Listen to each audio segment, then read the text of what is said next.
তাহলে পায়জামা টাকনোর উপরে পড়া, তাসবিহ, তাহাজ্জুদ, কুলুক, জিকির ছোটোখাটো অপ্রয়োজনীয় বিষয় না বড় প্রয়োজনীয় বিষয়?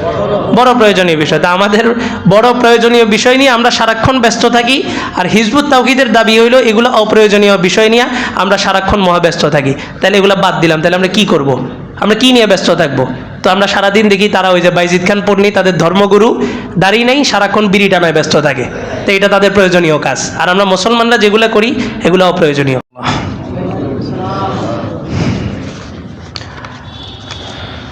নবীরা সবসময় দাওয়াতি কাজের ক্ষেত্রে পজিটিভ নেগেটিভ দোনোটাই করতেন।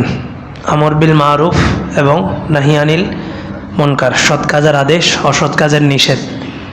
যেমনিভাবে সঠিক রাস্তা দেখাইতেন, এমনিভাবে বাতিলকে চিহ্নিত করে দিতেন যাতে মানুষ ওই রাস্তাগুলো থেকে বেঁচে থাকে। তারই ধারাবাহিকতায় আমরাও যেই যুগে যেই ফিতনা আসবে, আলেমদের দায়িত্ব ফিতনাকে চিহ্নিত করা, বেঁচে থাকার রাস্তা দেখানো এবং কোনটা সঠিক কোনটা ভুল পার্থক্য করে দেওয়া।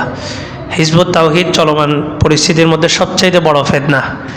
কাদিয়ানি ফিতনার চাইতেও বড় ফিতনা মনে করা হয়, কারণ কাদিয়ানি ফিতনাটা হচ্ছে রসুলকে নিয়ে, তারা রসুলকে মানে না কিন্তু আল্লাহকে মানে। আর হিজবুত তাওহীদ এই সংগঠনের মূল মিশনটাই হলো মানুষের তাওহীদকে শেষ করে দেওয়া। রিসালাত এবং তাওহীদ দুইটার মধ্যে প্রাধান্য পায় তাওহীদ, মানে আল্লাহর একত্ববাদ। কালিমার প্রথম অংশ লা ইলাহা ইল্লাল্লাহ, এটাকে বলা হয় তাওহীদ। মুহাম্মাদুর রাসূলুল্লাহ, এটাকে বলা হয় রিসালাত। দুইটার সমন্বয়ে একজন মুসলমান মুমিন দাবি করতে পারে। কেউ যদি বলে লা ইলাহা ইল্লাল্লাহ মানি, মুহাম্মাদুর রাসূলুল্লাহ মানি না, সে যেমন অসম্পূর্ণ, অনুরূপভাবে কেউ যদি বলে নবী মানি, আল্লাহকে মানি না, সেও অসম্পূর্ণ। তাহলে হিজবুত তাওহীদ এটা কাদিয়ানীদের চাইতেও ভয়ঙ্কর। কেন? কাদিয়ানীরা রেসালাত নিয়ে কথা বলে, আর হিজবুত তাওহীদ সরাসরি আল্লাহর অস্তিত্ব নিয়ে কথা বলে। তার যে সমস্ত ভ্রান্ত মতবাদ ছিল তার মধ্যে আজকে আলোচনা হবে যে নামাজ সহ ইসলামের মৌলিক ইবাদতগুলোকে বিকৃত করা। তাদের বই একটা নাম হচ্ছে মহাসত্যের আহ্বান। এই বইয়ের 9 নম্বর পৃষ্ঠায় তারা বলে ইবাদত হচ্ছে আল্লাহর খেলাফত করা, কিন্তু ভুল করে নামাজ, রোজা, হজ, যাকাত ইত্যাদিকে ইবাদত বলে মনে করা হচ্ছে। ইবাদত বলতে আমরা কি বুঝি? ইবাদত মানেই হচ্ছে আল্লাহ তাআলার হুকুম নবীর তরিকা মতো পালন করা। আর বুনিয়াল ইসলাম আলা খামসিন, ইসলামটাকে দাঁড় করানো হয়েছে 5টা জিনিসের উপরে: কালিমা, নামাজ, রোজা, হজ, যাকাত। এই 5টার উপরেই ইসলাম দাঁড় করানো।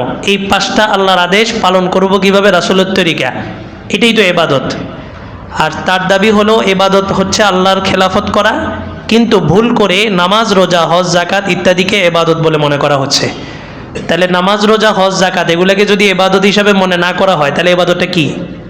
আসল ইবাদতের অস্তিত্বের উপরে তার কলম ধরা হয়েছে। একই বইয়ের 104 নম্বর পৃষ্ঠা বলা হয়েছে আমাদের বুঝতে হবে নামাজ, রোজা, উপবাস, উপাসনা, পূজা অর্চনা ধর্মের মূল কাজ নয়। সে নামাজ, রোজা এগুলার সাথে কি মিলাইছে? হিন্দুদের পূজা অর্চনাকেও একত্রিত করে দিয়েছে।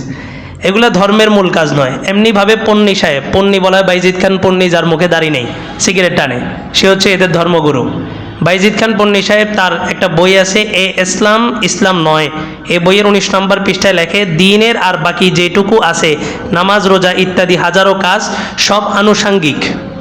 তাহলে মূল কাজ কি? নামাজ, রোজা যদি আনুষাঙ্গিক হয়, মূল কাজ কি?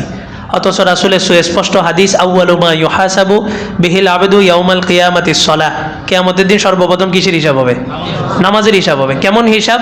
আল্লাহ রাসূল বলেন ইদা সালুহাত সালুহা সাইরু আমালি, কারণ নামাজ যদি পরিপূর্ণ হিসাব পাওয়া যায়, তার এটা বিবেচনা করা হবে যে তার বাকি সব আমলগুলো ঠিক আছে।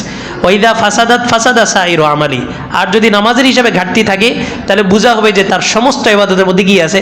ঘাটতি আছে। এই জন্যই বলছে ইন্না সালাত তানহা আনিল ফাহশাই ওয়াল মুনকার, তুমি অন্যায় অশ্লীল কাজগুলো ছাড়তে পারতেছো না, নামাজের দিকে ফোকাস দাও। এই নামাজ তোমাকে অন্যায় অশ্লীল কাজ থেকে কি করবে? বিরত রাখবে। তাহলে যেটার উপরে ভিত্তি করে জান্নাত জাহান্নাম, নামাজের হিসাব ঠিক থাকলেই তো আখিরাতে আপনার মুক্তি। মিফতাহুল জান্নাতি আস-সালাহ, জান্নাতের চাবি কি? নামাজ। আর সে বলতেছে নামাজ নাকি আনুষাঙ্গিক। তাহলে সাঙ্গিক কোনটা, মূল কোনটা? অনুরূপভাবে ইসলামের শরীয়ত ও রাসূলের সুন্নাহকে তুচ্ছ তাচ্ছিল্য করা, তার ভ্রান্ত হওয়ার আরেকটা কারণ হচ্ছে রাসূলের সুন্নতকে তাচ্ছিল্য করছে। সে বলে উক্ত বইয়ের 265 নম্বর পৃষ্ঠায় আরও বলা হয়েছে দাড়ি, টুপি, মোজা পাজামা, টাকনু, তাসবি, তাহাজ্জুদ, কুলুক, জিকির, ছোটোখাটো সহজ অপ্রয়োজনীয় ব্যক্তিগত সুন্নাহ, ডান পা প্রথমে ফেলে মসজিদে ঢোকা, ডান পাশে শোয়া, নফল নামাজ, নফল রোজা, মেসওয়াক ইত্যাদি নিয়ে এই জাতি মহাব্যস্ত। মানে আমরা যে নফল এই সুন্নতগুলো নিয়ে যে ব্যস্ত, সে বলতেছে আমরা অনর্থক অপ্রয়োজনীয় কাজে আমরা মহাব্যস্ত। অথচ দেখেন, আপনি যদি শরীয়তের ভাষায় দেখেন তাহলে মেসওয়াকের গুরুত্ব তো আছে। আশ্চর্য হয়ে গেলাম কিছুদিন আগে সায়েন্সের একটা রিপোর্ট দেখে। ডাক্তারি সায়েন্স বলে ক্যান্সার যে হয়, ক্যান্সারের 12টা কারণ উল্লেখ করছে, তার মধ্যে 1 নাম্বার কারণ দিছে ঘুম থেকে ওইটা ব্রাশ করা। 12টা কারণের মধ্যে 1 নাম্বার কারণ দিছে ঘুম থেকে ওইটা কী করা, ব্রাশ করা। কারণ ব্রাশের মধ্যে আপনার এমন কিছু পাউডার মেডিসিন দেওয়া থাকে যেটা আপনার খালি মুখে, এই যে ব্রাশটা করছেন আপনি যতই কুলি করেন, টুথপেস্টের একটা আপনার মুখের মধ্যে থেকে যায়। নাস্তা যখন করেন এটা আপনার ভিতরে ঢুকে, এটা থেকে আপনার ক্যান্সার তৈরি হয়। অথচ রাসূলের সুন্নত ঘুমানোর সময় মেসওয়াক করো, ঘুম থেকে উঠাও মেসওয়াক করো। মেসওয়াকের 1টা 2টা না 70টা ফায়দা আছে। তার মধ্যে 70 নম্বর ফায়দা হচ্ছে আল্লাহ তাআলা মৃত্যুর সময় কালিমা নসিব করবেন। 10 বছর যদি কেউ নিম গাছের মেসওয়াক দিয়ে মেসওয়াক করে, হায়াতুল হায়াওয়ানের মধ্যে আসে পৃথিবীর কোনো বিষাক্ত প্রাণী তাকে দংশন করলে তার কোনো ক্ষতি হবে না। 10 বছর নিমের মেসওয়াক দিয়ে যদি মেসওয়াক করে, তাহলে মেসওয়াক এটা কি তুচ্ছ?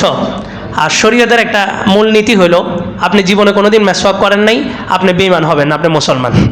জীবনে কোনোদিন মেসওয়াক করেন নাই, আপনি কি মুসলমান। কিন্তু কখনো যদি আপনি এটা মনে করেন যে এটা একটা গাছের ডাল, একটু তুচ্ছ তাচ্ছিল্য করছেন, সাথে সাথে আপনি কি হয়ে গেছেন, কাফের হয়ে গেছেন। তাহলে পায়জামা টাকনোর উপরে পড়া, তাসবি, তাহাজ্জুদ, কুলুক, জিকির ছোটোখাটো অপ্রয়োজনীয় বিষয় না, বড় প্রয়োজনীয় বিষয়, বড় প্রয়োজনীয় বিষয়। তা আমাদের বড় প্রয়োজনীয় বিষয় নিয়ে আমরা সারাক্ষণ ব্যস্ত থাকি, আর হিজবুত তাওহীদের দাবি হইল এগুলো অপ্রয়োজনীয় বিষয় নিয়ে আমরা সারাক্ষণ মহাব্যস্ত থাকি। তাহলে এগুলো বাদ দিলাম, তাহলে আমরা কি করব? আমরা কি নিয়ে ব্যস্ত থাকবো? তো আমরা সারাদিন দেখি তারা ওই যে বাইজিদ খান পন্নী, তাদের ধর্মগুরু, দাড়ি নেই, সারাক্ষণ বিড়ি টানায় ব্যস্ত থাকে। তো এটা তাদের প্রয়োজনীয় কাজ। আর আমরা মুসলমানরা যেগুলো করি এগুলো অপ্রয়োজনীয়।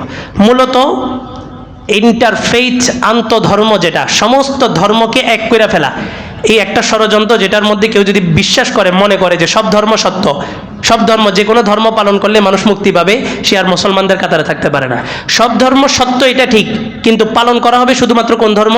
ইসলাম। ইন্নাদ-দীনা ইনদাল্লাহিল ইসলাম। ইসলাম ছাড়া আর কোনো ধর্মই তার অস্তিত্ব নাই এখন।